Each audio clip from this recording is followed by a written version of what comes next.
This is They Create Worlds, episode 58. EA Sports. It's in the game. If anybody wants to find me, I'll be in the last place you would look. In a place where people used to be, a land that's called reality. You'll find me there. Welcome to They Create Worlds. I'm Jeffrey, and I'm joined by my co-host, Alec. Hello. It was once out of the game, but now it's in the game. It's EA. Sports.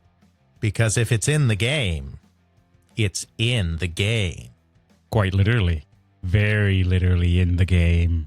Absolutely. Certainly one of the classic taglines, I think it's fair to say. I don't think there's a single video game player of a certain age that does not know that tagline. I mean, you and I were not sports guys. We did not play a sports game. My sport was baseball, and EA was never particularly good in that realm, so I never played an EA baseball game.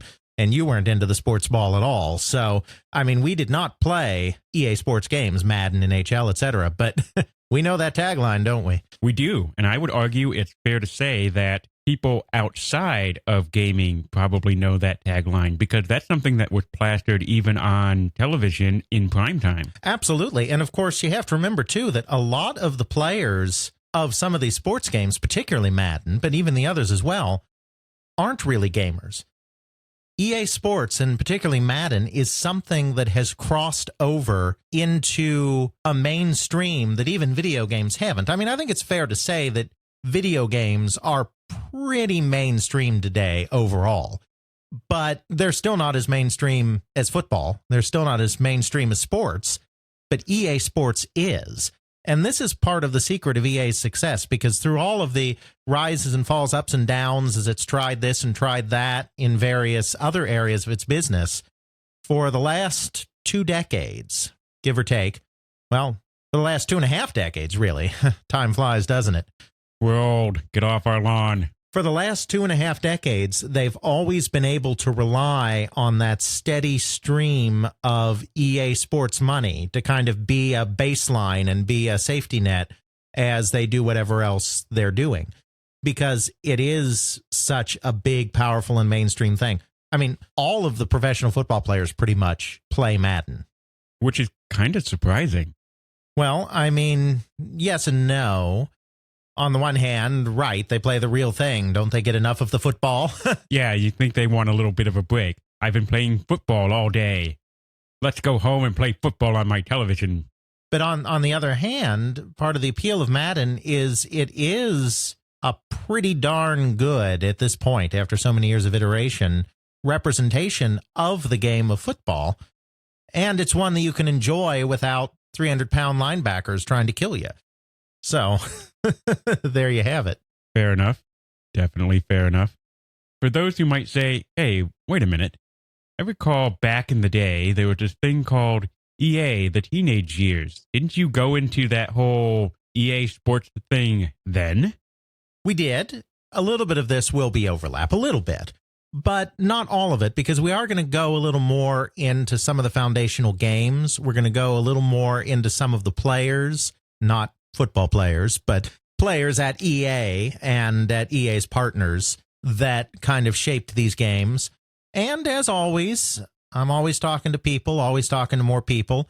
I've talked to Bing Gordon since we did the teenage years, who was in charge of marketing when this whole EA Sports thing was coming together. There's more to know, there's more depth to get into, and there's more new information based on all the people I've talked to. So we'll cover a little of the same ground, but it's going to be a lot of new ground too. Sort of think of it as we're going down the EA highway instead of just passing by and looking at the suburb of EA Sports from the high ground. We're going to go weaving into the myriad depths and corners of the EA suburb. That's right. We are going to place ourselves in the game. So let's dive in. We're on the off-ramp. We're going down. Where's our first turn? So the thing about EA Sports is it almost, when you look back, feels inevitable. you can see that EA did this game, EA did this game, EA did this game. Of course, they became EA Sports. But it was kind of almost accidental and almost more a series of coincidences that led them down this path towards EA Sports. It wasn't like there was this master plan from the very early days of the company to be like, we are going to be sports company. Well, that's true. With a lot of different game companies, they sort of fall into it by accident for so many things that they do. Absolutely. But I will say this about EA. Sports has always been in its DNA a little bit. So while it could have easily not gone in the direction of EA Sports, there was always a little something, I think it's fair to say, in the company DNA pushing them in that direction. You may recall from our EA kind of origin episode that Trip Hawkins, founder, of course, of Electronic Arts, was a fanatic sports fan and a fanatic sports game fan going way back. I mean, all the way back to his childhood. Big football guy, big baseball guy, loved the Stratomatic game and even the pre-Stratomatic stuff. I mean, he's old enough that he was playing some of the baseball games that existed before Stratomatic that were kind of statistically driven, but not to the same degree as a Stratomatic. These old games where you would have baseball players on little cards that you would put on a spinner, and the card would have like a home run section, a strikeout section, a single section, and you'd spin the card and see where it landed. But the different sections would be different sizes based on the player's tendencies. So Babe Ruth would have a much bigger home run section than some light hitting utility infielder would. So they weren't fully stats driven, but it was a little bit different from just pure random chance as well. So, I mean, he was playing those kind of baseball games when he was a young kid. And then when Stratomatic came along in the 60s, he switched over to Stratomatic, baseball and football, which was more statistically driven even than that. His very first entrepreneurial venture that Tripp did in the 70s when he was still a teenager was trying to market a football board game. He created a stats-driven football board game and then formed a little company to try to market it. Didn't go anywhere. He didn't sell anything. The company, such as it was, went bust. I mean, it was just like $5,000 of his family's money that he put into it. I mean, he was a teenager. This was as much an experiment and for fun as it was for profit, I think it's fair to say. There was always sports in the DNA of the company because there was always sports at the heart of what Trip Hawkins was doing. Flash forward to 1982 and the founding of EA, and the early games, none of the first wave of games were sports games. There were a few arcade clones, there were a few strategy games, but there was not a sports game in that initial set, and there really weren't much in the way of sports games in the computer market generally. I mean, the technology was just so primitive at the time. There wasn't much you could do with sports. I mean, there were sports games in the arcade, and there were sports games on the VCS and on the Intellivision, baseball games, football games, whatever. Even the original Magnavox Odyssey in 1972 had something that it called a football game. So there were sports games around, but the technology was so primitive that you couldn't do much with it because sports games, you have all the players, you have a lot of moving pieces, there's all the stats going on, and then if you want to make it realistic from a physics perspective as well, then there's a lot of physics calculations. There really wasn't a sports market. A few more strategy-oriented games, but that was about it. So EA kind of had the first bigger sports hit on computers, not on consoles. There were a couple of games that did okay on consoles, but on computers in late 1983, early 1984, and that's Dr. J and Larry Bird go one-on-one basketball, which we've talked about, of course, in our EA episodes before. Mm-hmm. That game really was Tripp's baby. I mean, Tripp did want to do a sports game. I think it's fair to say. Tripp was not really involved in the creation of the EA Sports brand, which, of course, we'll get to later in this episode. Because he's the CEO, he's running the company, he's not involved in kind of that day-to-day marketing stuff. The very first sports game, one-on-one, was definitely Tripp's baby. He wanted to do a sports game. One-on-one basketball seemed like something that was doable because you're not having to model an entire team, which is very hard for your Apple IIs and your Commodore 64s at the time. So he's the one that kind of formulated that idea and was able to get Dr. J, Julius Erving, on board, the great Philadelphia 76er player. Once he had Julius Erving on board, then they were able to go to Larry Bird's agent, one of the other great players at the time, and get Larry Bird to agree to a deal as well. Julius Erving was actually kind of interested in what was going on. I mean, he actually came down and hung out with the EA people for a day and shot hoops with them and talked to them about some of his philosophy on basketball and all that. I mean, Larry Bird didn't care. Larry was just kind of in it for the money, and there's nothing wrong with that. But Julius Erving actually took a little bit of an interest in it. The producer on the game was Joe Ibarra, who we've talked about before. I mean, he was, of the early producers, he was the one that was the most game-oriented. The other early producers, Dave Evans and Pat Marriott, Tripp had brought with him out of Apple, and they had experience as project managers, but they weren't really game people. Joe Ibarra was a game person and very quickly ended up being the most valuable of the early producers because he could actually impart his game knowledge and game design philosophy into a product in a way that some of the early producers couldn't do. I mean, all the producers were doing that after a while once they started getting producers in place that were more in tune with games. But in the beginning, Joe was really the one doing it. For a programmer, they got a fellow, kind of a teenage coder type named Eric Hammond to do the coding.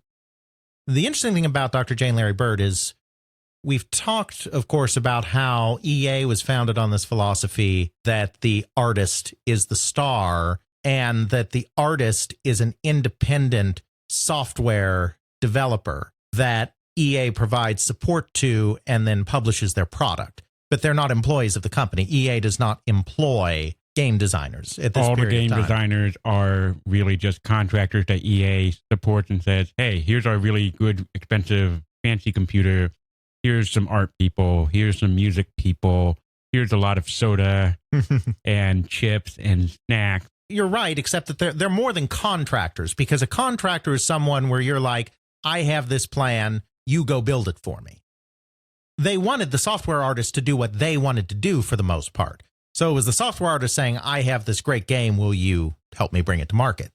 But with one-on-one, it was different. It was more of a contractor relationship. Eric Hammond was not an employee of EA. But Trip Hawkins and Joe Ibarra were driving the design of this game just as much as anybody was. I mean, Eric Hammond helped out with the design of the game as well, but Eric Hammond was more the contract programmer that was bringing to life the ideas that Trip Hawkins and Joe Ibarra had on how to craft this game of one-on-one basketball. Even at this early period in EA's history, you're starting to see this shift in sports games where EA is driving the sports thing, and it's more like they're hiring a contractor to see it through. It's not like some of the other early products where the software artist had the game idea and then EA was just kind of nurturing it through. So the first real sports game that we can attribute to EA is this one-on-one basketball. Exactly.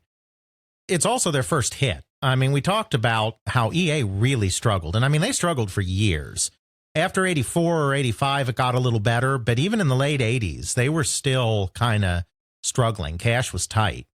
It was not an easy go. And they had a lot of games that didn't do as well as they had hoped. But Dr. J and Larry Bird Go One-on-One sold several 100,000 copies. Not all at once, not all at the end of 83, but over the next couple of years, sold several 100,000 copies, which was a substantial number for that period of time. And so it was very important in saving the company. And it was the beginning of sports being in kind of the company DNA. Trip Hawkins, while he was a general sports fan and he was a fan of Julius Erving, his love was not basketball. I mean, his love really was football. That's the sport that he was particularly interested in. And when we're talking about football, for our European and non-American listeners, we mean football American, not soccer. Yes. Just to be clear in case someone might be confused. That's right. Big men with big shoulder pads and big helmets smashing into each other for big money. It's like rugby, but less brutal. Yes. Once they had that basketball game kind of under their belt, and it's like, okay, we can do this. We can do a sports game, and, it can be a successful game. Tripp really wanted to turn his attention to football. And he really wanted to have a football game. He always wanted to have a football game, going all the way back to the 70s when he tried to do the board game, So in 1984 begins the great odyssey of what eventually became John Madden Football. And we've covered that one extensively. We did cover it some, but it's so important to the story that we will be covering it again. John Madden Football was once again produced by Joe Ibarra, fresh off of his success from One-on-One. To code this one, they brought in a guy that Eric Hammond knew named Robin Antonick to be the programmer. But again, it was kind of Trip Hawkins and Joe Ibarra that were really going to be driving the design. And Robin Antonick was more of a contract programmer than he was a software artist in the same sense that some of the guys that did their other games were. In terms of this EA football game, they knew that they wanted a personality with it again, just like they had personalities with the basketball game. Trip Hawkins knew exactly who he wanted for that personality. Without question, Joe Montana. This was very soon after the famous Super Bowl of the Catch, where Joe Montana led the 49ers to Super Bowl victory. Joe Montana is clearly the best quarterback in the sport. He's the most famous guy in the sport. He's at the height of his powers. We need Joe Montana football at Electronic Arts. But I thought you said it was John Madden Football. Well, it turned out Joe Montana was already taken. Oops. The sources say he had signed a deal with Atari. There was no Joe Montana Atari game ever, so I don't know if that's Tripp misremembering, but it's very possible he might have signed some kind of deal with Atari. I mean, this is the period of time when the crash is going on and Atari is falling apart. So it's certainly possible that Atari might have signed him to a deal and then never ended up putting out a game because the whole industry exploding. For whatever reason, Joe Montana was not available. So, shoot. That's not going to work. Plan B. So what do we do if we don't have Joe Montana? Well, we get another quarterback that people may have heard of, but maybe one that isn't quite as in demand.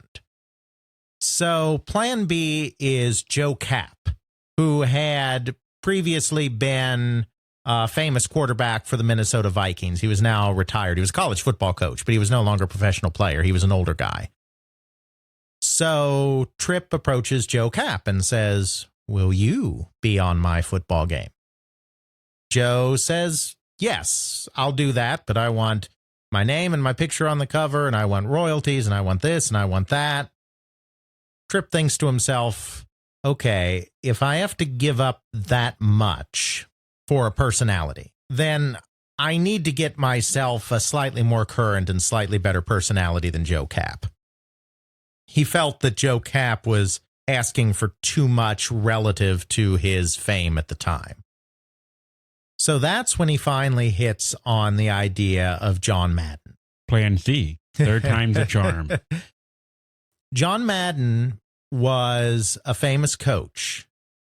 He had won a Super Bowl just recently in 1980 with the Oakland Raiders and had parlayed his fame from that Super Bowl victory into becoming a spokesman. He was the spokesman for Miller Beer. He was the guy that was giving the famous slogan, "Tastes great, less filling," for Miller Lite during that time period.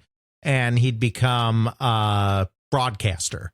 So he was pretty well known from all of those exploits. You know, he wasn't an active player like Joe Montana or a semi-legendary former player like Joe Kapp, but he was a known entity in the world of football. And so that seemed like a reasonable person to go to and offer the royalties and offer the name on the box and the picture on the box and all of that. It felt a little more appropriate to do that with John Madden than it did with Joe Kapp. And what I would also say is because he's focused more on coaching and you're taking on a coaching role, it's sort of like I'm coaching with him as we take our team to victory. Absolutely. I think that ended up being an advantage of that as well. I think it's fair to say. They approach John Madden, and, he's fine with it. He doesn't really know much about computers.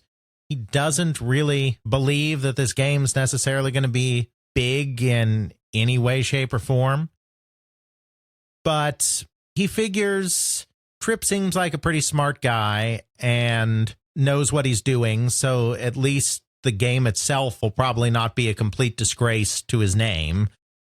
He figures if worse comes to worse, he was teaching some courses at the time too. He could always use the game in the course he was teaching to do play examples or something. So he's like, why not? He has no idea that 20 years later, he's going to be known less as famous sports broadcaster and Super Bowl winning coach as he is the guy whose name is on the football game.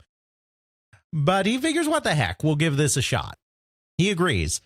I'm not exactly sure. It may be as late as 1986 before he signs on the dotted line. That's the point when Robin Antonick's contract is changed to refer to John Madden Football instead of just EA Football.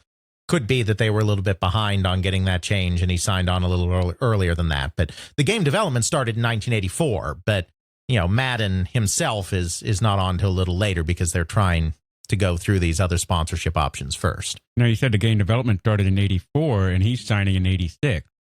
So this development went a really long time, and that had to deal with the big problem they were trying to accomplish, 11-on-11 football. That's right. So this game is in development for the Apple II. The Apple II is an 8-bit computer. It's good for its time, but asking an 8-bit computer with, 48K, 64K of memory. K, not megabytes, not gigabytes, K. To simulate a football game is really asking a whole lot. And they want to simulate the entirety of the football game. They don't just want the stats to be right and then, the players move randomly on the field or whatever, and then the results are based on the stats. And they don't want it to be arcadey, where it's entirely just if you're good at moving your controller this way and that way, you move your player up the field. They want this game to have real football plays. They want the players to move around believably and interact with each other believably. They want the physics to work. That's a lot to ask an Apple II. They really don't think they can do it with 11 players on a side. That's just too many objects. It's too many moving objects. Nobody's done it at this point. Nobody has done an 11-on-11 football game. It's always a reduced set of players because that's just too much for the processors of the time to handle. And we talked about this before. They're on a long train trip with Madden, picking his brain. Madden was notorious for his fear of flying and his hatred of airplanes. So when he was going around the country back in those days, broadcasting these games, he would take the train. He wouldn't fly.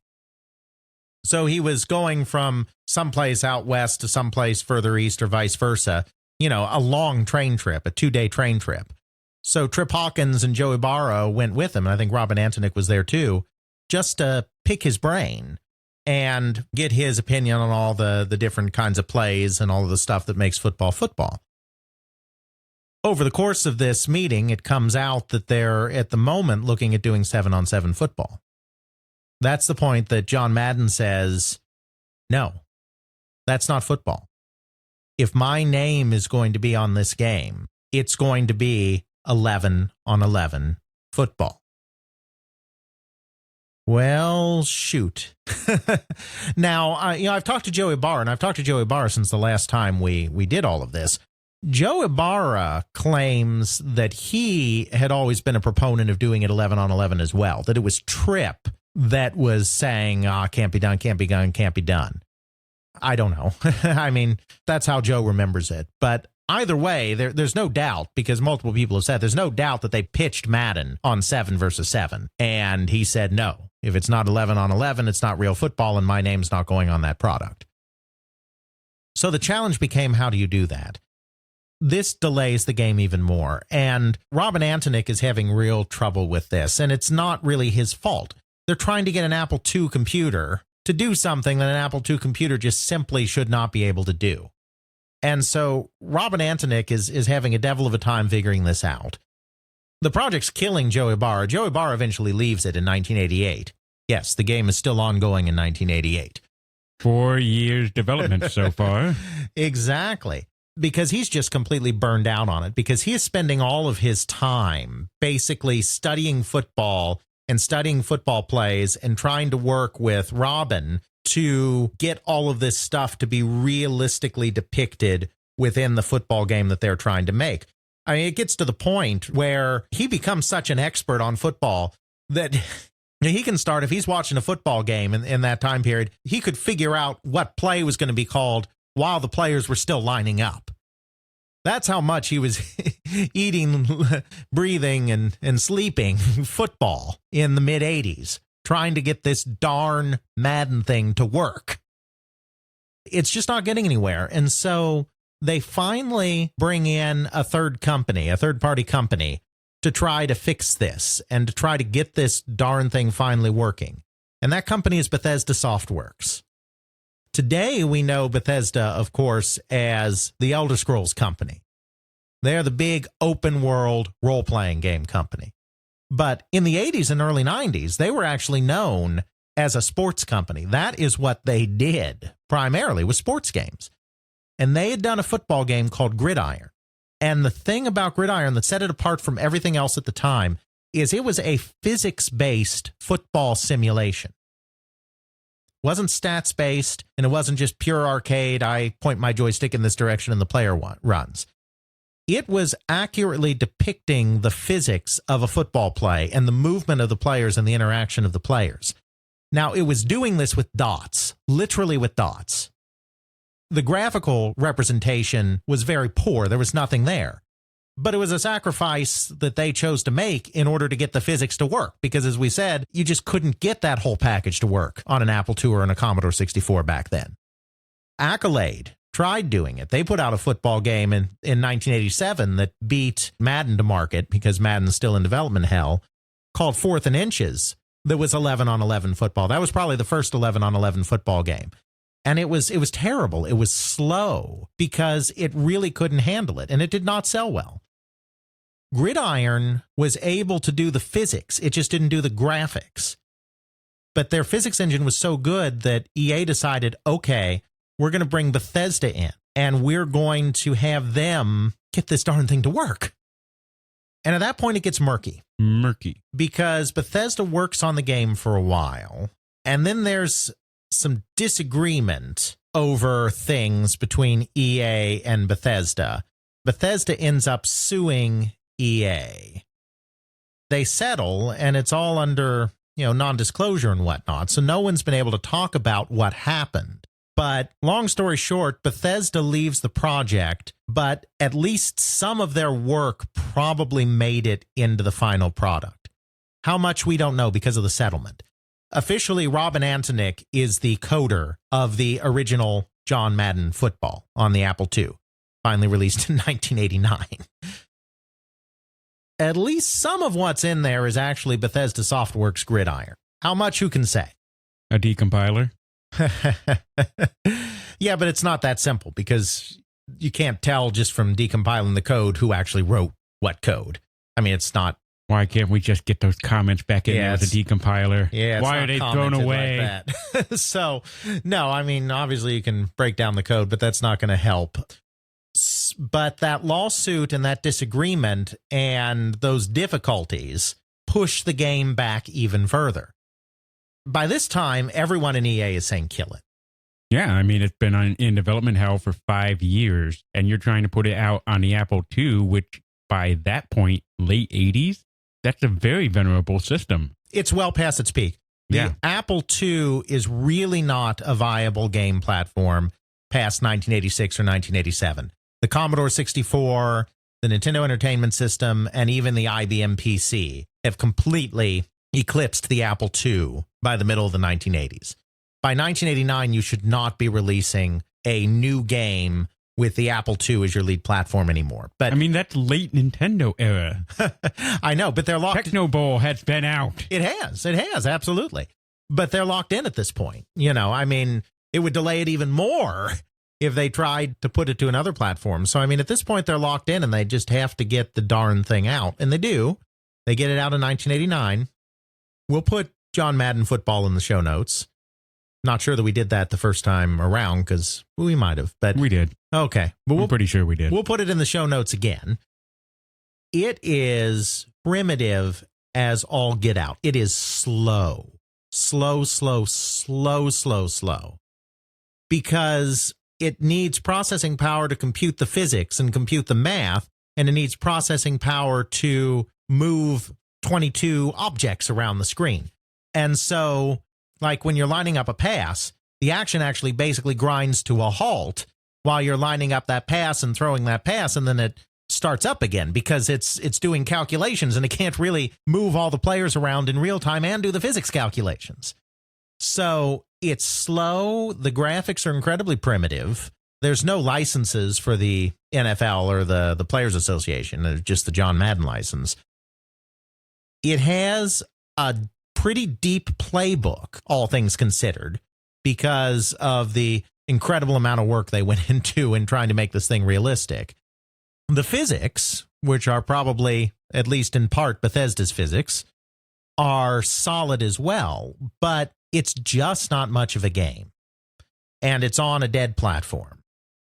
The original John Madden Football, it's really not much.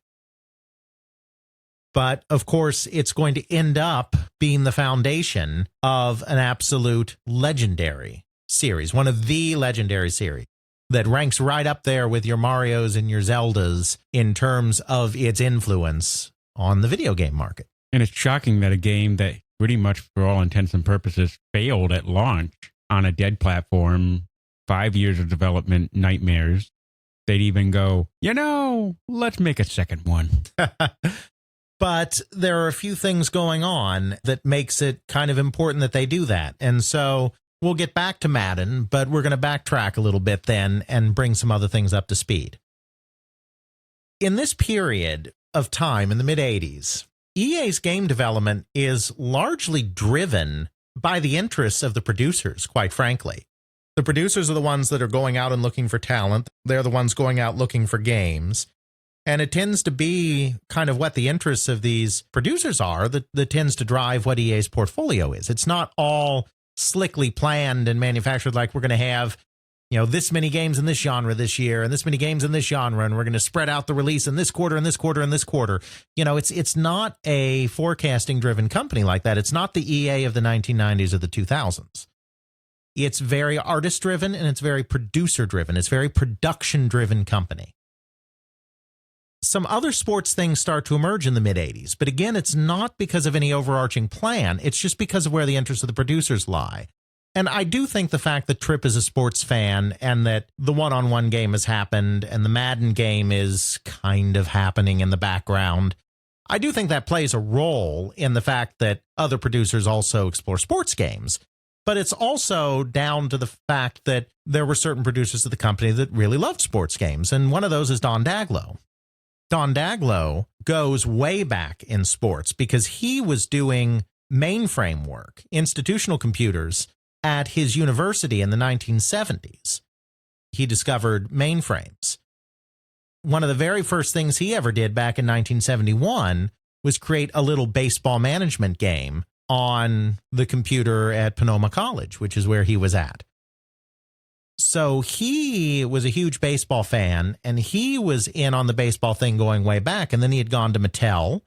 His first professional job creating games was at Mattel Electronics. He was one of the original Blue Sky Rangers working on the Intellivision. At Mattel, he had done a baseball game as well with a programmer named Eddie Dombrower, whom he had recruited out of Sonoma. They didn't go to school together, but because Don Daglow had gone to Sonoma and then been an instructor at Sonoma, he maintained ties with the university when he left Mattel and was always recruiting out of there. And he recruited this guy, Eddie Dombrower, to come to Mattel, and they did a baseball game together. So now Don Daglow has moved on to Electronic Arts. He joined the company in late 1983 in kind of the second wave of producers that joined the company. He's naturally going to do some sports games as well, and he ends up producing two of them. World Tour Golf, a golf game, and far more significantly, Earl Weaver Baseball.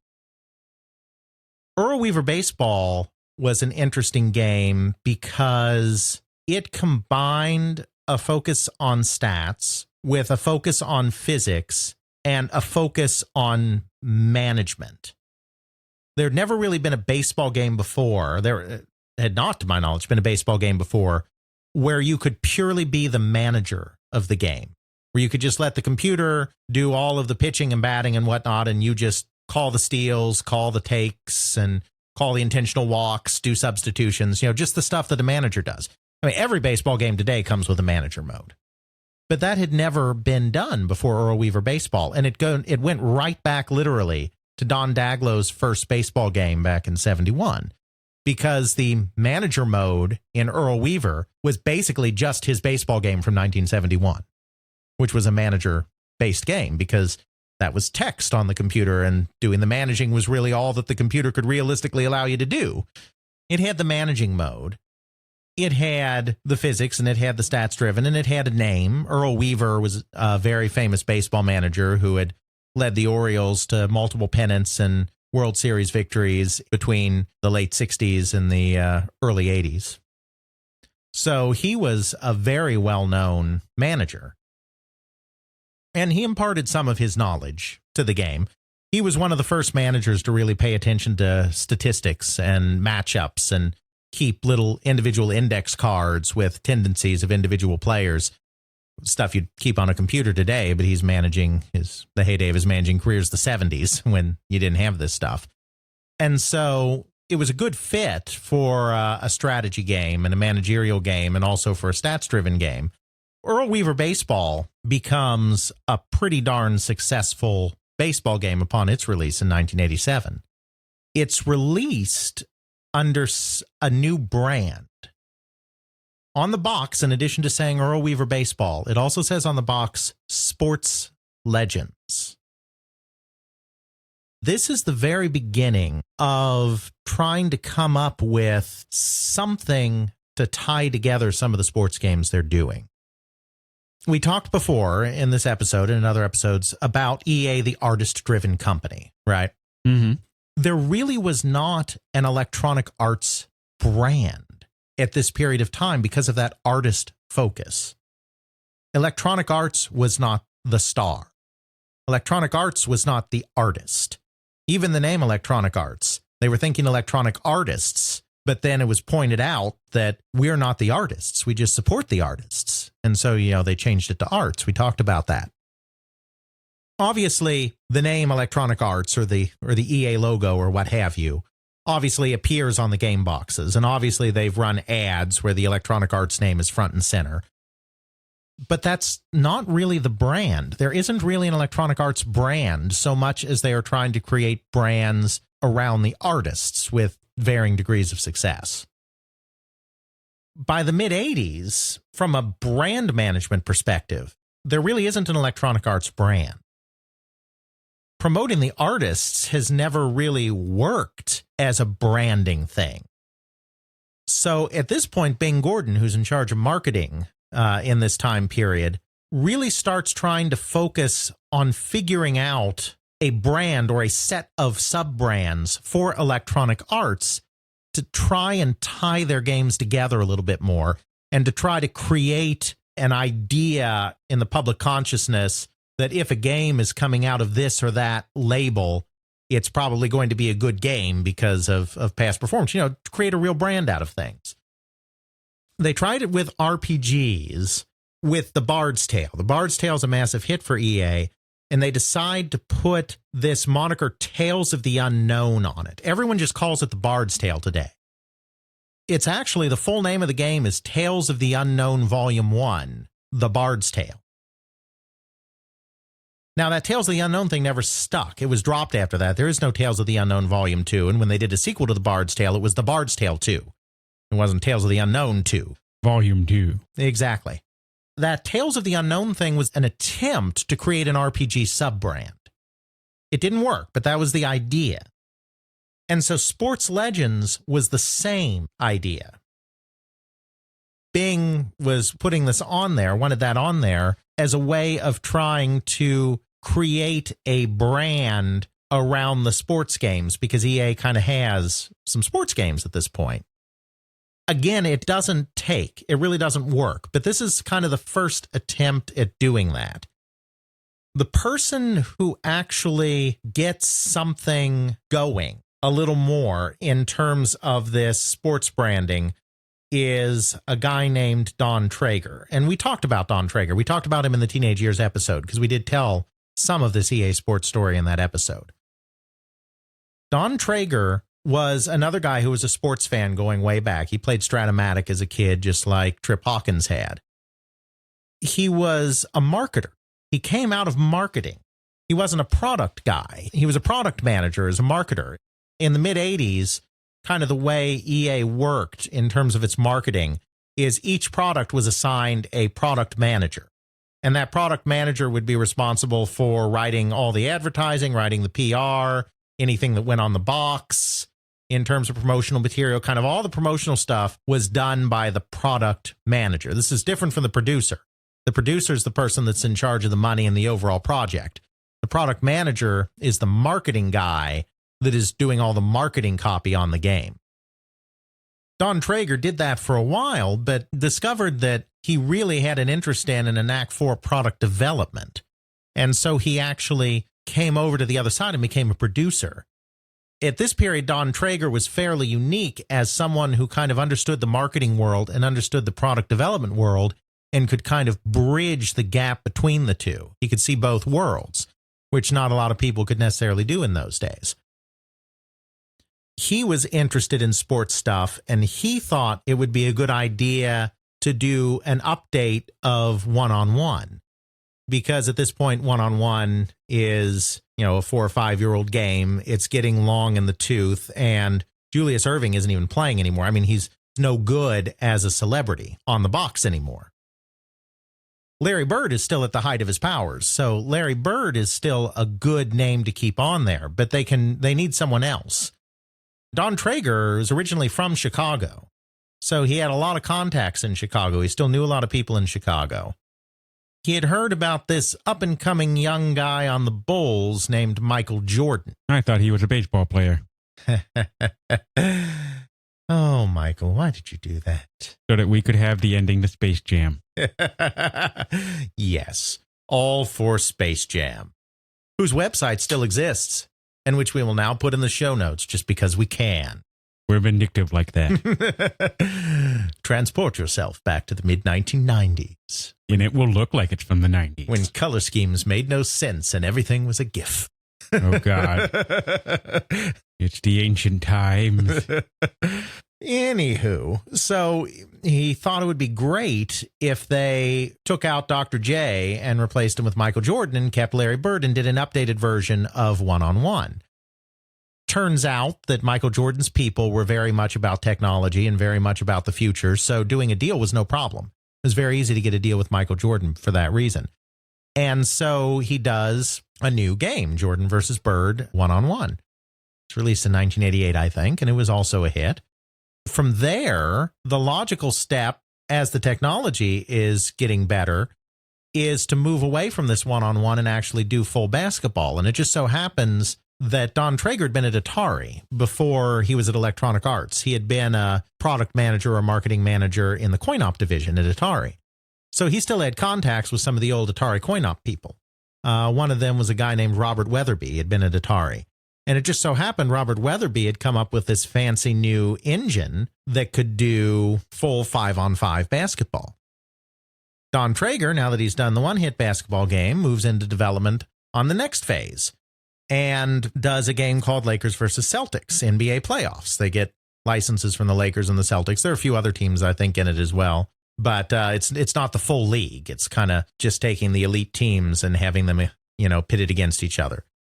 He's got that going on. And there's been a golf game that Don Daglow did. It's not particularly remarkable. And then there's the Earl Weaver baseball game. there's a lot of these games coalescing. The John Madden thing is in development, may even be released at this point. I'm not sure on the timing of things, but still, there's a lot of games out there. They all have their own brand because EA has been very big on licensing personalities for all of these games. So you have John Madden Football, you have Jordan versus Bird 1-on-1, you have Earl Weaver Baseball. The golf game didn't have a license, but everything else has a license. Don Traeger gets to thinking, we've got all of these personalities, but we really should bring them all together under a bigger brand that says sports. Because we're doing a lot of sports games, we have a lot of sports personalities. Let's do this. He does a white paper, a marketing white paper called EA Sports Legends, where his idea is that we need to have a unified sports brand around all of these personalities that we have so that we can have a unified marketing front and be a dominant company in sports. He's the first guy. I mean, Bing Gordon kind of did the Sports Legends thing, so he's not the very first guy, but he's essentially the first guy to come up with this idea of maybe EA should have a brand in sports and maybe EA should be working harder to dominate sports. It goes over really well with Bing Gordon. Bing Gordon's like, yes, this is what I've been looking for, because Bing Gordon has already been looking for a way to expand the EA brand, to strengthen the EA brand, and this is something that they can work with. It doesn't end up being called EA Sports Legends or whatever. Too much of a mouthful. Well, it turns out a couple of things kind of coalesce at the same time. First of all, and I think we talked about this in our teenage years episodes or something, John Madden Football didn't do all of that well on the Apple II. There were other football games by then that were far more dynamic, and one of the interesting ones was the game TV Sports Football from Cinemaware. Cinemaware is a company that had been founded specifically to create interactive movies. Bob Jacobs may have even coined that term interactive movie. He was at least one of the early adopters of the term. He's not the first person to create what we would today call interactive movies, but he was big on the term interactive movie. That's why the name was Cinemaware, because it's like it's computer software that is cinematic. So this TV sports football game, it wasn't just the fact that it was a kind of action-oriented football game, but it was presented through the conceit of you're watching a television broadcast. There will be announcers, there'll be a pregame show, there'll be a halftime show. You are controlling a football game that is playing out on TV. Live for your entertainment. Exactly. Because that fit in very well with the interactive movie idea that they were doing in their other products. Don Traeger saw that and thought that was kind of neat. Then Mike Kosaka was an artist at Electronic Arts. He did this doodle, this drawing of something he called the EASN, Electronic Arts Sports Network. And Don Traeger's kind of like, well, what's this? And he's like, I don't know. And, you know, it was kind of it wasn't necessarily meant to be anything. He was just doodling with it. But you put all of this together, you put this idea together that he's thinking of this brand, this unified sports brand, and Cinematronics doing this thing where it's like they're on TV, and then Mike Osaka doing this doodle of this EASN thing.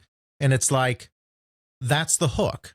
The hook is the Electronic Arts Sports Network. All of our games are games that are being shown or whatever on the EASN, similar to TV sports football. This is the hook that they finally kind of coalesce around, Mike Osaka, Don Traeger, and Bing Gordon. They're like, yeah, this is what we're going to do, the Electronic Arts Sports Network. There's just one problem. They can't do this unless they get all of the other producer teams on board that are doing sports. You know, we think of EA as such a marketing-driven company today, but at this time, EA was a production-driven company. The producers were the people with the power at EA. So it's not like the marketing department could come in and say, we are doing the EASN now, and every sports game is going to be branded EASN. If a producer says, no, I'm not doing that, then they're not doing that, because the producers are the ones that have the power over their games. So at this point, they have to get buy-in from all the other people. Don Traeger's just doing the basketball games. They have to get buy-in from the golf people and from the football people and whoever else. Everyone's got to be on the same page or this doesn't fly. virtually everyone else is against it. And I don't know exactly why. I mean, it may as much as anything be a not invented here syndrome kind of thing. It's like, this isn't my idea. I'm not slapping this stuff into my game just because you want to have some unified whatever. I'm not compromising my vision for you. Darn you executive suit people. There was only one person that really bought into it, and that was a product marketing manager named Don Transith. Don Transith was a sports guy through and through. He had actually been a wide receiver at Washington State when he was in college. He wasn't a great player or anything, but I mean, he had college football playing experience. He was a real gung-ho sports guy. He had gone into advertising. He had been at J. Walter Thompson and had the Activision account at J. Walter Thompson in the early 80s when Activision was all great and everything. And then he came over to Electronic Arts in 1987. He was pretty new to Electronic Arts at the time that all of this was developing. But he was a big sports guy and a big marketing guy, and he saw it right away. He was like, yes, we have to do this. And so Don took it upon himself to take the basic idea that Don Traeger had outlined in his white paper and turn it into a complete brand. So Don Transith gets all of these materials together and does a big presentation for all of the producers. And they're still pretty much all against it. But the way Bing Gordon tells it, and Bing Gordon may be embellishing a little just because it's a great story, who knows, but we'll tell the story. We like stories. The way Bing Gordon tells it is that they still didn't like the idea necessarily of having to put all of this stuff in their own games, but they really liked some of the materials Don Transith put together. He went all out. He made hats and everything, and they really liked the hats. And so everyone was like, well, we still don't know that we want to do this, but we really like the hats. Can we have a hat? And Don was like, you can have a hat if you put the EASN in your game. So hats, as in Team Fortress 2, won the day. Yay, hats? And they finally got buy-in from everybody to do this EASN so that it would appear in all of the products. And this is the beginning of the EA Sports brand. For real, right there is the development of the EASN. All because of hats. Yes, and again, it's a nice story. There's more to it than that, of course, but they did like the hats. I mean, that's a fact. People liked the hats. I got a cool hat, and my homies agree I really look good in black. Ooh. There you go. They could have probably cracked the Team Fortress 2 code 2 decades before Valve did if they had applied the hats to to a DLC concept. But wait a second. I'm not wearing a hat now. Neither are you. We're hatless. That's true. To the emergency hat room. Don't think we have one of those. The coat closet. Anywho, so this is all happening at a very important and fortuitous moment for Electronic Arts. At this point, they are a computer game company. And a hit game like some of these sports games might sell a couple 100,000 copies. But it's a small market. It's a relatively small market. And it's not necessarily a great market to build branding around because it's too small a market to do television advertising. It's too small a market to do all of that much with. You really need to transition to console. Right. And of course, that's exactly what EA is doing at this time. You know, we talked about the whole Genesis reverse engineering thing. We won't go into that again here. But the important thing is that they are going on to the Sega Genesis at this period of time. And some of the sports stuff is going to be transferring over to the Sega Genesis. They've decided that one of the things that they absolutely have to do is get a football game on the Sega Genesis because they figure that'll definitely sell. Now, at this point, they're not thinking of their John Madden Football game. John Madden Football is this slow, kind of stodgy, not very successful thing On the Apple II. on the Apple II. It's an albatross. Right. They want something more action-y to debut on the console because the console is a more action-oriented thing. So they bring in some fresh blood to do this. They bring in a guy as a consultant. I think at this time he's just a consultant named Scott Orr. Scott Orr was the founder of a sports game company called GameStar that was very successful on computers in the mid-1980s. It was ultimately bought by Activision. Activision didn't really do a very good job of maintaining that sports brand, and it kind of went away. But Scott Orr was very good at doing these kind of football games. So he was brought in to work with Rich Hilleman as a producer to create a better football game.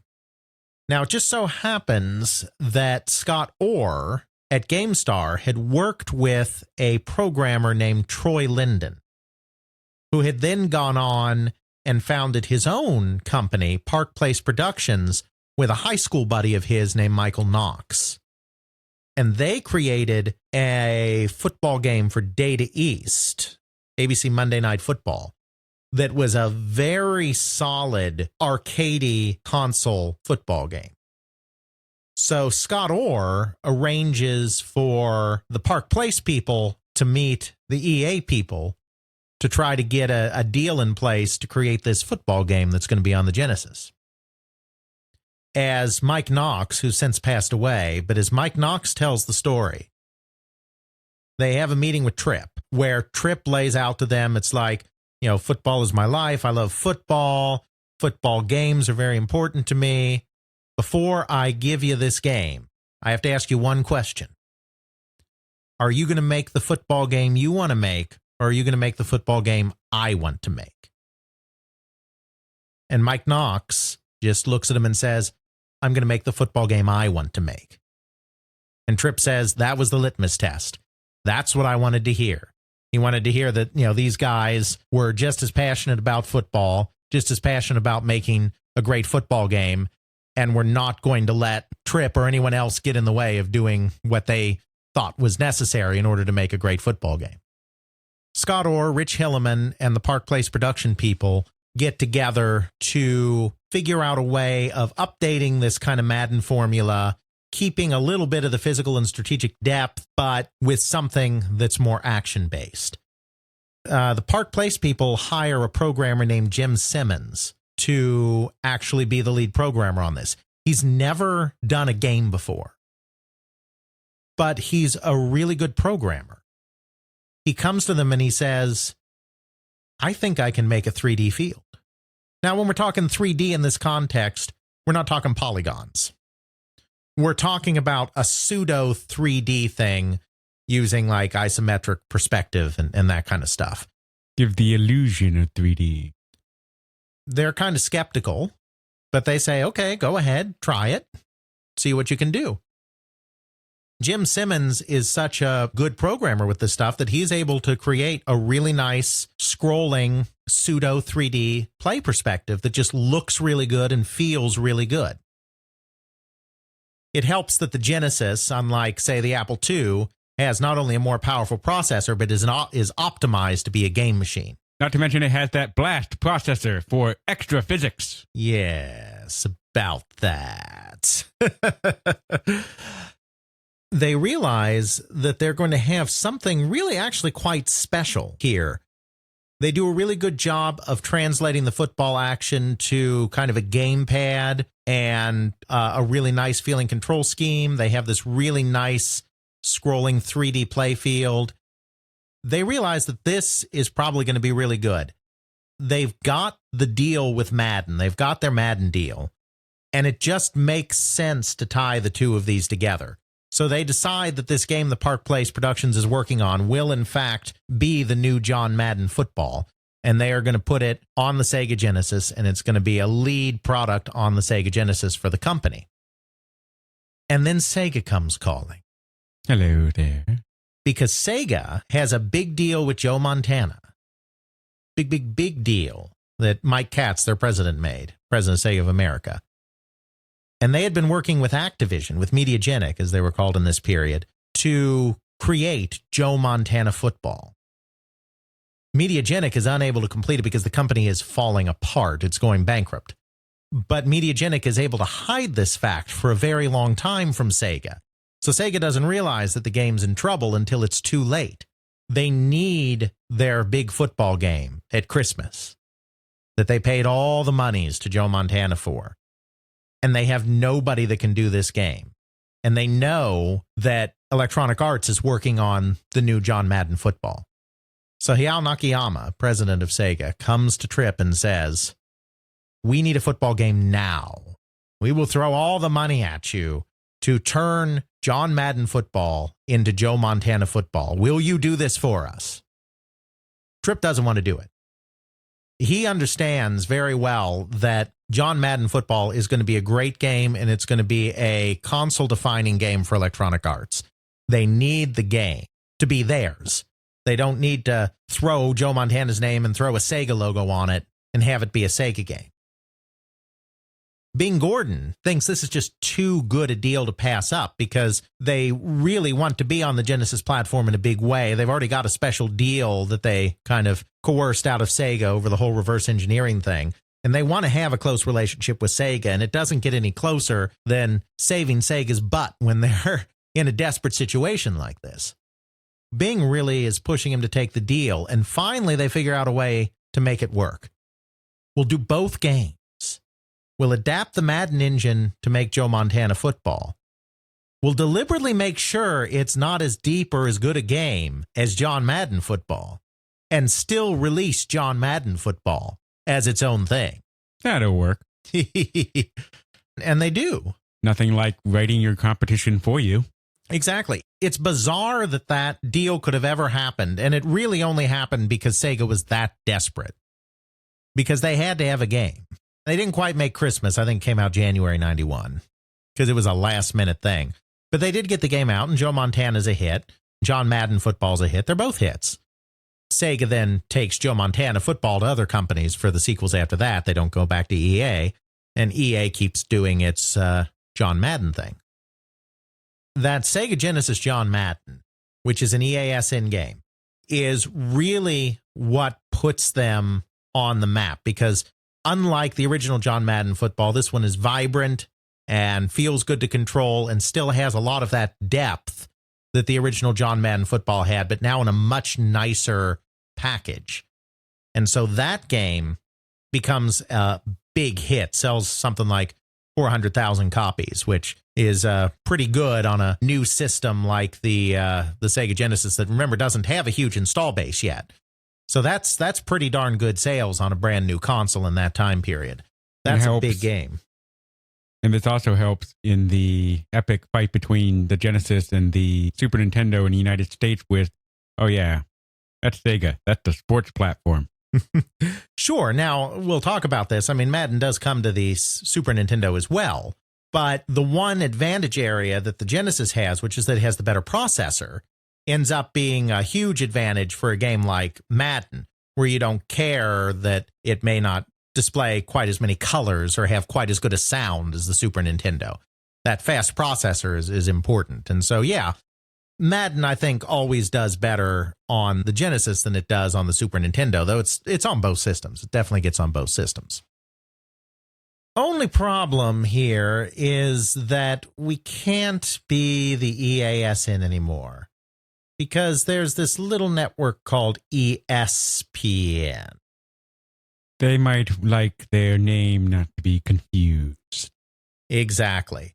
So at about this point, ESPN comes a-calling and says, yes. This ends up being the best thing that could have ever possibly happened to Electronic Arts. Because ESPN is not that concerned about crushing Electronic Arts. They understand that they're in completely different businesses from each other. It's just, look, guys, you're using a name here that is way too similar to our name. And I mean, you know, the lettering's a little similar and all of that. I mean, and of course, EASN was partially inspired by ESPN. I mean, that's a no-brainer. So, guys, you know, we don't want to cause you all the bother, but you really can't use our name. And they're like, well, you know, it's not your name, really. It's different. And we think that it's okay that we do this.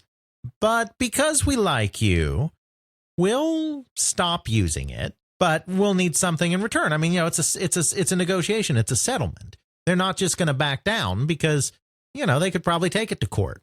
So ESPN is like, okay, you change the name to something else, whatever you want, that doesn't have confusion with us. We'll give you commercial airtime during Sports Center to advertise your football game.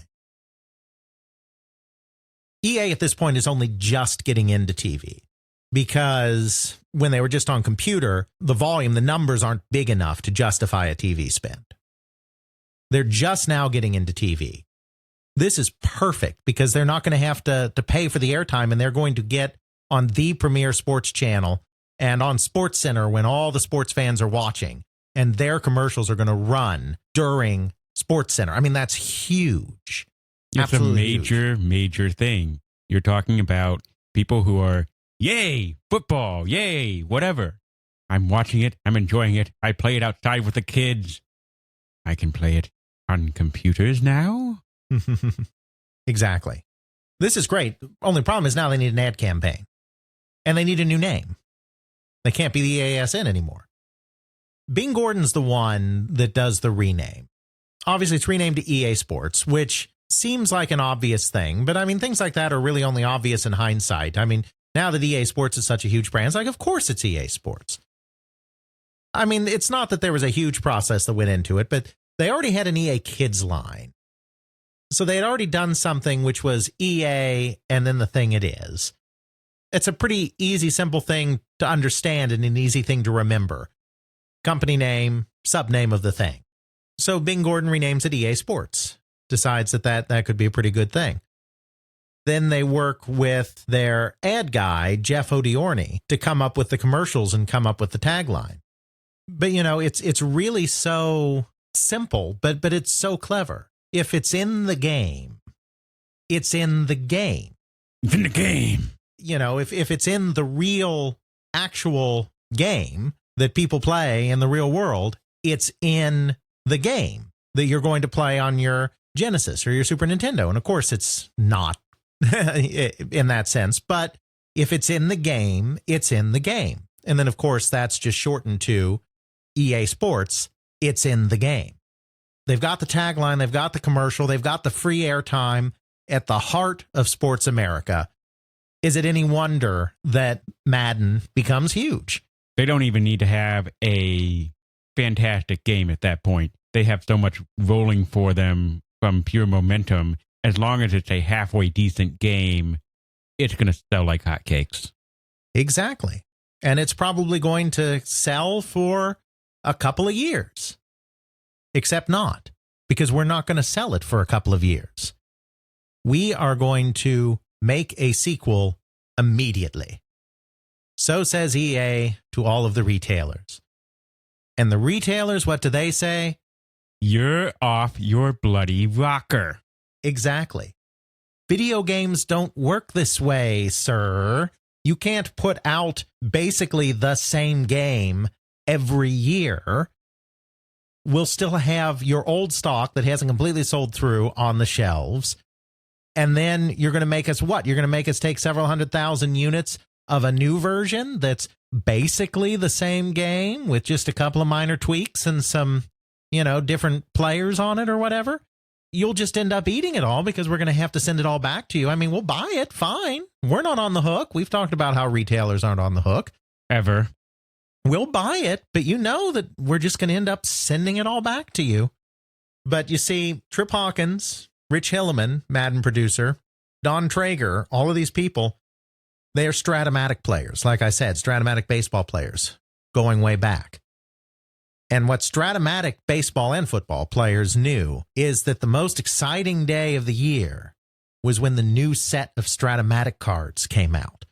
Because if you're really into these sports and really into simulating these sports, you want to be simulating with the actual players and the actual teams as they existed that year.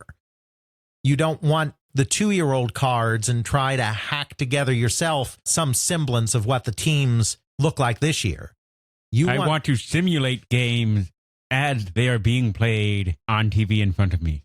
Right. So you want the company to go to the trouble of updating all the rosters with transactions and updating the stats to reflect changes in the players and all of this. You want that. So what doesn't work with a traditional game like a Super Mario Brothers? At least not in that time period. Nowadays, there's so many franchises that are annualized, but that's a whole different story. Big other can of worms we could delve into some other time. Exactly. But what didn't work with a Mario or a Zelda game could absolutely work with a sports game. And because these people were all Stratomatic players, they understood that. So despite the fact that the retailers were all against it, the very next year they release a new John Madden game. And they're right. They were absolutely right. That game sells. And then the next year sells. And then the next year sells.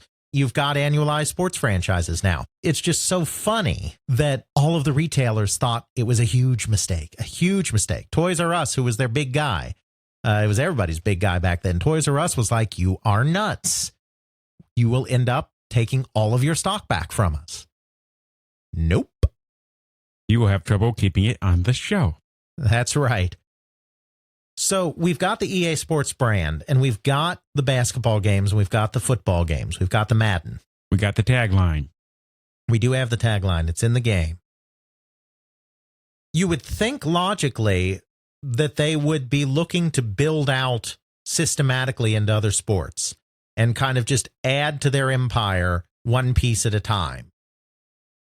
If you just look at the games that they released in the next few years, you would think that that's exactly what happened. But it's really not. Again, it was almost a series of accidents that created EA Sports. They have, like I said, the football game and the basketball games. They also, by this time, have the golf games.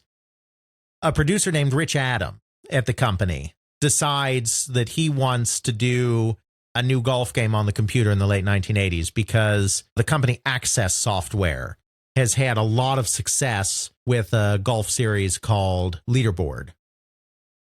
They want to get in on this golf thing. They'd done that World Tour Golf a few years ago, but it was never much of a big thing. So Rich Adam contracted, he was a former Atari guy and a former Sente guy, which is a company that some of the Atari guys founded later on. And so he brought in as contractors a couple of former Atari/Sente guys named Dennis Coble and Lee Actor, and encouraged them to found a new software company, which they did, Sterling, in order to create a golf game for Electronic Arts. This was another kind of groundbreaking product. This is the thing about the EA Sports games. We have to remember, yes, they did a great job of doing the branding. They did a great job of figuring out the annualization and all of that. But the reason all of these games, whether it was one-on-one or the Genesis version of John Madden Football or PGA Tour Golf that we're talking about right now, the reason that they became big and successful is because at their core, they had really talented programmers working on these games. Coble and Actor managed to create the first truly three-dimensional golf game. And what I mean by three-dimensional is that the fairway and the putting green are actually three-dimensional surfaces with rises and falls and dips and all of the features that you would find on a real golf course, not just a flat plane. Nintendo Golf, this is not. Right, exactly.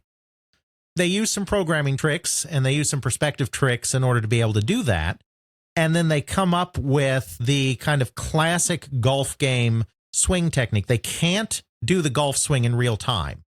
I mean, they're not doing this on an Apple II. They're doing this on a PC, an IBM PC, but it's still a computer that at that time doesn't really have the processing power. It's like you can have the 3D physics or you can have the calculations of the golf swing and all of that, but you can't have both. This is the early 90s, right? Late 80s. Late 80s. So in my personal time sphere of computers, we're talking the 386, maybe the 486.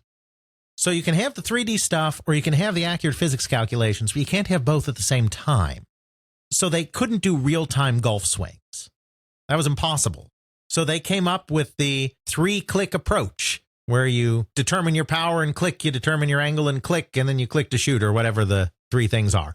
But it's kind of the classic approach that all the golf games took for many years after that. And they were the inventors of that, the 3-click approach. And the reason they did that is that it allowed all the calculations to be done while you're doing all the clicking.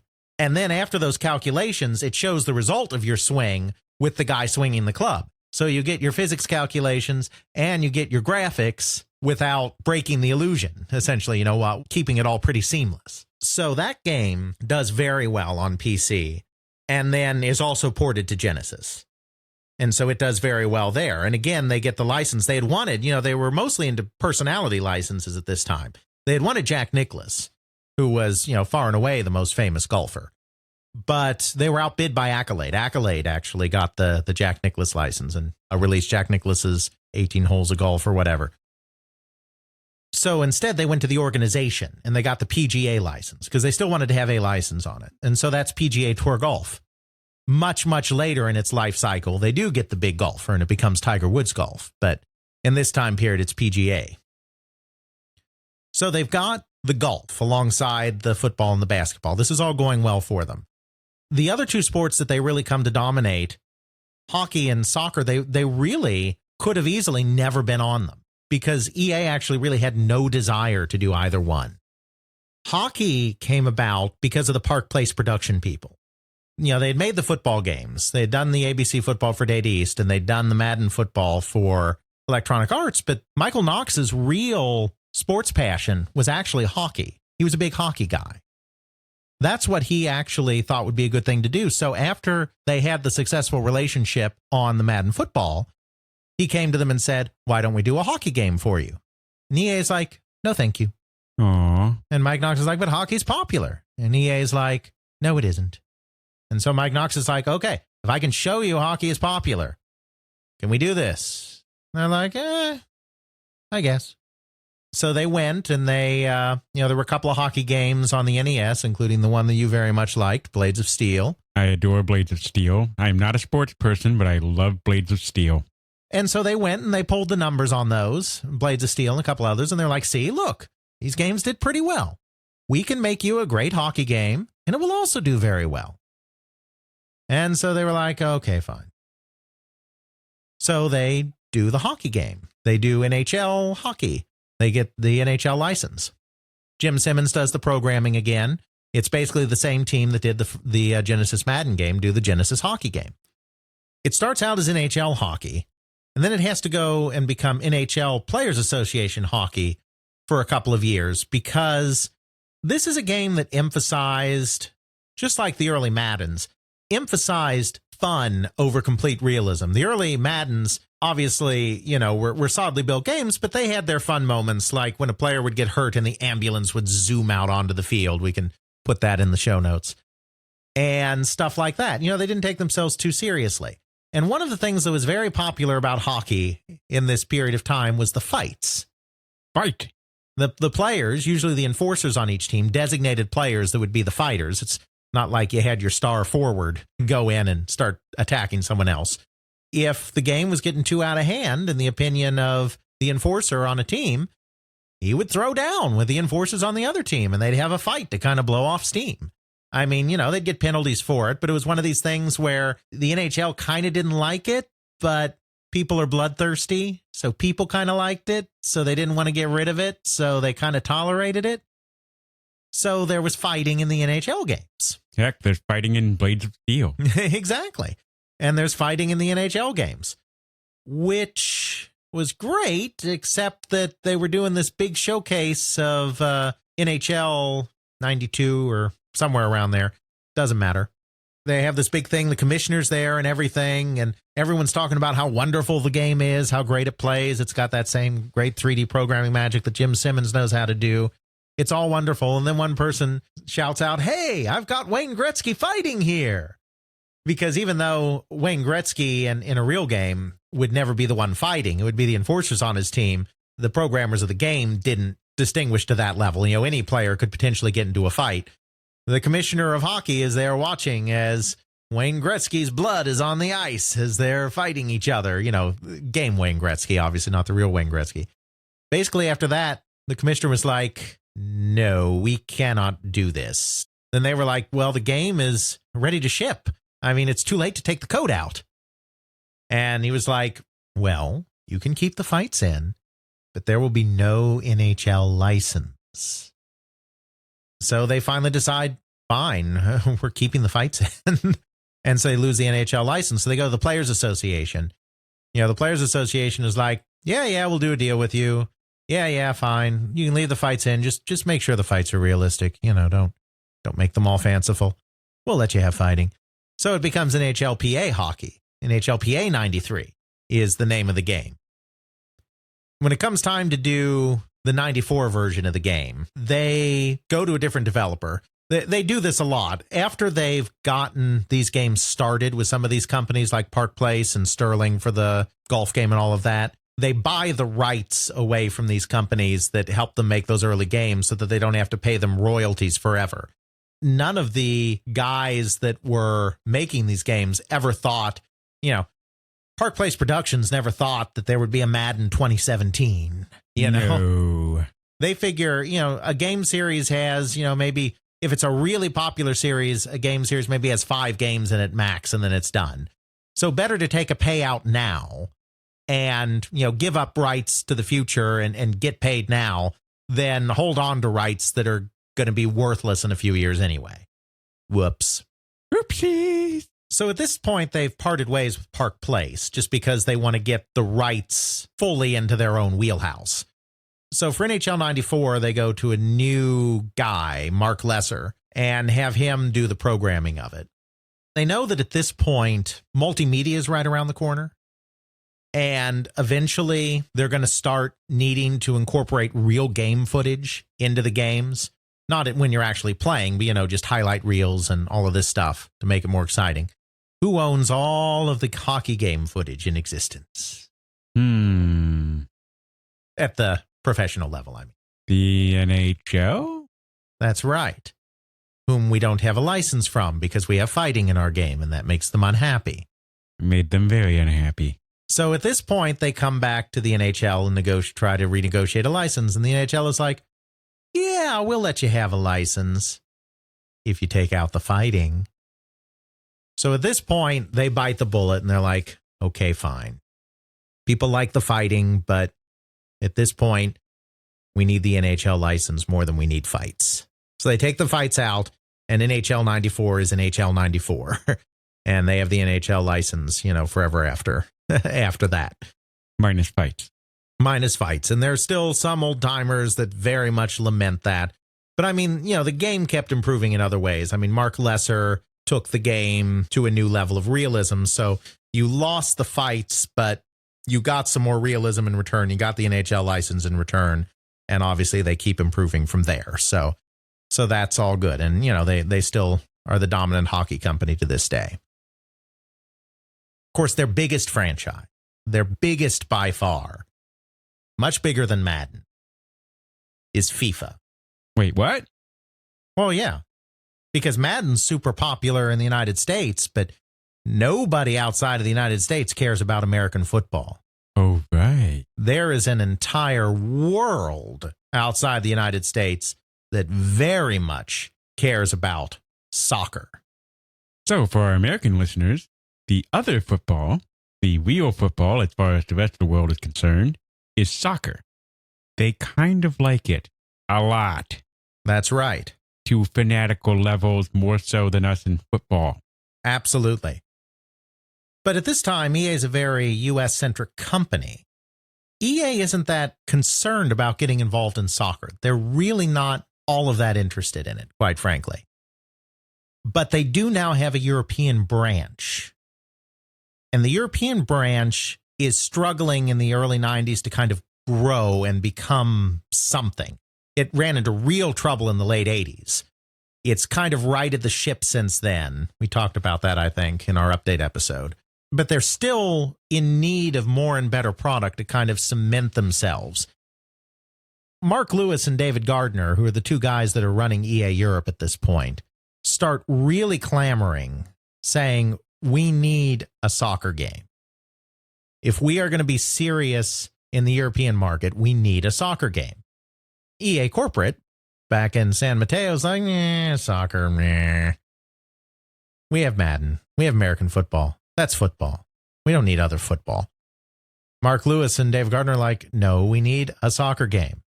They run some projections of what they think they can sell in Europe in terms of soccer game. The numbers are pretty big because it's Europe and it's soccer.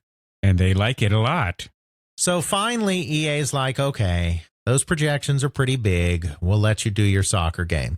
But it's very reluctant to do a soccer game. Just like the hockey one. Yeah, I mean, even more reluctant, I would say, than they were on the hockey game.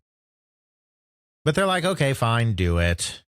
But they don't give them much resource to work with. So EA Europe doesn't really have any development infrastructure at this point, really. So they contracted with two guys in Liverpool named Jules Burt and John Law. These two guys had been kind of trying to sell EA Europe on doing some kind of game for them. So the EA Europe people, Lewis and Gardner, were familiar with them, knew they existed. And so they were kind of like, okay, you two guys, we've got a green light to do a soccer game. Go make us a prototype. They look at some of the games that are in the market that are big at the time, like Sensible Soccer. That's kind of one of the really big ones. They kind of start playing around and figuring out how they want to do this. All of the games up to that time were basically all overhead perspective games. If you were playing a soccer game, it was a straight top-down perspective. That was considered kind of the most efficient way to show the action on the entire field. But it's not very attractive. It's not a very attractive way to show a football pitch, really. So they tried prototyping it that way, and they just didn't like the way it looked. I mean, it just didn't have very much pizzazz. So they did a second prototype. They had been working on a kind of beach volleyball game that they were hoping to do, and that was more from a side perspective. So then they did a second prototype where they did it from a side perspective with parallax scrolling and everything. They discovered that you really couldn't keep track of the whole pitch that way. I mean, it just wasn't going to work. So then they blended the two, and they came up with an isometric perspective. Today, that may not sound like something all that revolutionary, and even back then, isometric perspective had been done in games, but it hadn't been done in a soccer game before. Suddenly, it created kind of a viewpoint where you could keep track of all the action that was going on. You could figure out where you were on the pitch relative to everything else, but you could also still have something graphically interesting and something where you get a better sense of the player and where you can have the ball, instead of being kind of tied to the player like it usually was in games, actually have the ball get kicked down the field as the player runs, which is a more realistic perspective on football or soccer. And so it's that isometric perspective that stuck, and no one had ever really done that before. I mean, that was revolutionary, and it just looked so good. Where it's kind of the same thing with the golf. Nobody had done the 3D before. With John Madden Football, nobody had created a 3D effect like Jim Simmons did on the Genesis version. It's like each of these games that EA starts with has a hook that makes it different and more interesting visually or strategically or what have you. Or both. Or both from what came before. So it's not just a simple matter of EA is big company and EA has big marketing and EA has big brand and EA then becomes the big game. I mean, the games usually started out with some kind of great hook to them as well. And in this case, the hook was this isometric view. The EA Europe guys love it, but EA decides that they want to bring it in-house. They don't want these two guys to actually do the full game. So they move it over to Distinctive Software, which is a company that they had bought a couple of years prior and which was rebranded as EA Canada and remains today EA's largest studio. It still does FIFA today. And so a small team at EA Canada takes this prototype, refines it, builds out from it, and completes the first FIFA game. The licensing with FIFA, again, almost came about by accident. Once again, they knew they needed a brand for it. But the EA marketing people back in the States were the ones that were kind of looking into this. And they didn't know the first thing about soccer. They were looking at getting a Team USA soccer license, which is worthless because the whole point of this game is to sell it in the rest of the world, not sell it in the United States. Someone in Britain doesn't want to play Team USA soccer. Meh, those rebels. So EA Europe takes it upon itself to go to FIFA, the governing body of international football, and get a license. Neither side really realizes what they have. FIFA doesn't realize how valuable this is, and they cut them a sweetheart deal because they just have no experience with this before. But EA kind of assumed that by getting the FIFA license, they'd also get the rights to all the different teams and players and whatnot too. And it turns out FIFA has rights to none of that. If you get an MLB license, you get the rights to use all the MLB teams. If you get an NFL license, you get the right to use all the NFL teams, their logos, their names, etc. You get a FIFA license, you don't get the rights to any team. FIFA's just FIFA. All the teams control their own rights. So that was a much more complicated rights situation to kind of get under control. But they did. And so they did the first FIFA soccer, and it was a huge hit. Madden did 400,000. First FIFA did 600,000. It did more because it had an international audience, and that's kind of always been the trend. Madden has sold tens of millions of units, but FIFA is well over 100 million units, and it's bigger. It's bigger than Madden. It's their big one. And they were that reluctant to do it. Yes. So with FIFA, you've basically now got all of the big properties in place. I mean, there's some other things they did. They had NASCAR games for a while. There's the NBA Live franchise. I mean, there's other stuff that goes on. But I mean, the pillars are Madden and FIFA. The golf and the hockey games are also very important. So you've kind of got all of those pillars. It changes EA. We won't go too much into this, but EA was an artist-driven company where the artists kind of made the games that they wanted. And if EA saw some value to that, they would sign the artist and help the artist develop it and sell the game. When it came time to do sports games, and when they decided that they had to annualize sports games, that's when it got to the point that they couldn't do this artist-driven model anymore, because artists don't want to do sequels. Most of EA's early games did not get sequels. There are exceptions. There was an Archon 2. It played very differently than the original Archon, but it was an Archon 2. And we really, really want a remake of Archon 1. They did get a couple of sequels, but most of their games, whether they were hits or not, did not get sequels because the artists wanted to move on to the next big thing. Sports games need sequels. Sequels need control. Sequels need to be done in-house. So this is really what drives the expansion of the EA studio system. I mean, it's not the sole reason, but it's getting developers in their stable that can do these annual franchises that aren't artists wanting to do their own thing that really gets the studio system going. EA Canada becomes huge doing FIFA. FIFA becomes their bread and butter. They do other things, but that's what they're most known for. When it comes to Madden, they used outside contractors for a long time, but eventually they brought that in-house. What happened is they were doing the game on both the Genesis and the Super Nintendo, like I said, but they were having a lot of trouble doing the game on the Super Nintendo because of the processor problem. The Super Nintendo is a superior system in almost every way to the Genesis, but it had a slower processor because they used a borked MOS technology processor because they were originally going to do backward compatibility with the NES, which had a 6502 derivative in it. So it had a slower processor. Turns out that there was this company, Visual Concepts, that had a programmer named John Shepard in it that had programmed on the Apple II GS, which had the exact same processor in it that the Super Nintendo did. So he had some expertise with that.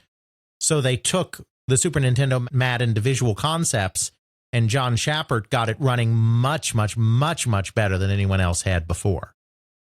Shortly after that, John Shepard and two other guys that had been working on Madden games for EA decided to leave Visual Concepts and went down to Florida and founded a new company called Tiburon.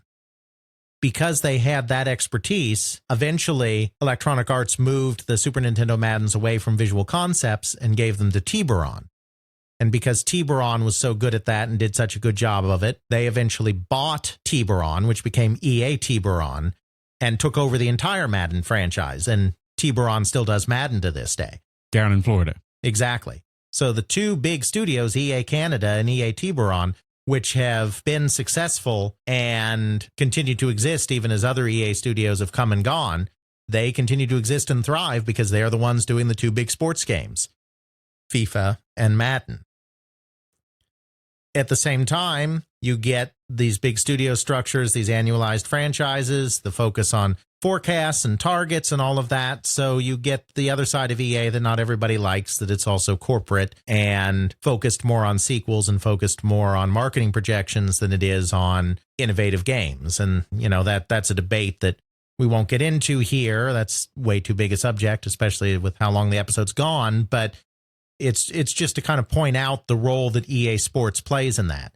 Even today with the loot box controversy, it's playing out in that because EA was very successful during this free-to-play era in reimagining Madden and particularly FIFA as games as service models where you can buy updates, buy new teams, buy new updates. They really did this with FIFA Online.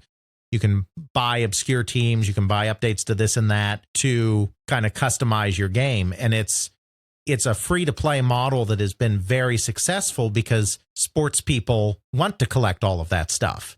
They don't see that as a disadvantage. They're not traditional game people. They don't care if they get a $60 boxed product or if they have to buy a bunch of add-ons to get what they want. They're not traditional game people. They're used to that with dealing with any sports team and going, okay, yeah, I got to spend this much to go see them. I got to spend this much to watch them. I got to spend this much for the hat. Right. This much for the shirt. And that much for the nachos. Exactly. So it's kind of a different mindset. And EA's been very successful with that. And the new CEO of EA, Andrew Wilson, came out of EA Sports where he had success with that model, with FIFA Online. Now they're starting to apply some of that model with the loot boxes and everything to their standard AAA games under Andrew Wilson's watch. And I think part of the problem is that they perhaps didn't realize that what works in sports games doesn't necessarily work with the core gamer nearly as well. Or at all. Yes. It would be oversimplifying to say that's the only thing going on here. That's just to say that a lot of what people don't like about Electronic Arts really comes out of the sports side of the company because the sports side is so different because it pulls in these people that aren't traditional gamers and like to have annualization, like to have add-ons, like to have all of this stuff in their game experience that the rest of us don't necessarily. So when EA tries to expand out of what they did successfully in sports and put it into other areas, it can be a mixed bag. And something that's true, when EA was younger and was getting into sports, all the game companies, all the retailers were just constantly saying, serialized? That's not going to work. Doing this? That's not going to work. Oh, wow. That actually worked. And then now we're sort of seeing the reverse where we go like, oh yeah, this will work. This will work. This will work. What do you mean it doesn't work? Well, we hope it doesn't work. We'll see. This is still a developing situation. For all I know, loot boxes will work very well for them. And all of us that don't like that kind of thing will just be sad. Well, we're old and we can tell the kids to get off our digital lawn. That's right. So I guess that pretty much wraps up how EA and EA Sports is in the game really came to be and has become the dominant thing that it is today. Still rolling out lots of Madden, lots of FIFA, some other sports titles. Not necessarily baseball or basketball so much anymore. Absolutely. So I guess this is that time where I ask you that horrible question that everyone looks forward to at the end of every episode. What do we delve into next time? Well, we just spent a lot of time talking about one of the true giants of the home computer / home console industry, one Electronic Arts. So I think it might be fun to turn our attention to one of the huge giants of the arcade industry, a little company called the Williams Electronics Manufacturing Corporation, or at least that's what it was known through part of its history. This is a company that has gone through so many spin-offs and changes and this and that. It's really a more convoluted story in some ways than the Atari brand. That would be impressive. Yeah, it's gone through some permutations, but I mean, it's an ancient company. I mean, and it's in its original form. It goes all the way back to the 1940s. It has been such a driving force at several critical moments in the American arcade industry. I think that would be a fascinating story to delve into in some more detail. And I only know them as one of those pinball companies. Well, they're much more than pinball. They're also Mortal Kombat. Oh, right. We mentioned that at some point. And Defender. And so many video games. So Pinball, Defender, Mortal Kombat, and more. Next time on They Create Worlds. Check out our show notes at podcast.theycreateworlds.com, where we have links to some of the things that we discussed in this and other episodes. You can check out Alex's video game history blog at videogamehistorian.wordpress.com. Send us feedback at theycreateworlds.com and follow us on Twitter at TCW Podcast. Intro music is Airplane Mode by Josh Woodward, found at joshwoodward.com/song/airplane mode, used under a Creative Commons Attribution License. Outro music is Bacterial Love by Roland Music, found at freemusicarchive.org, used under a Creative Commons Attribution License.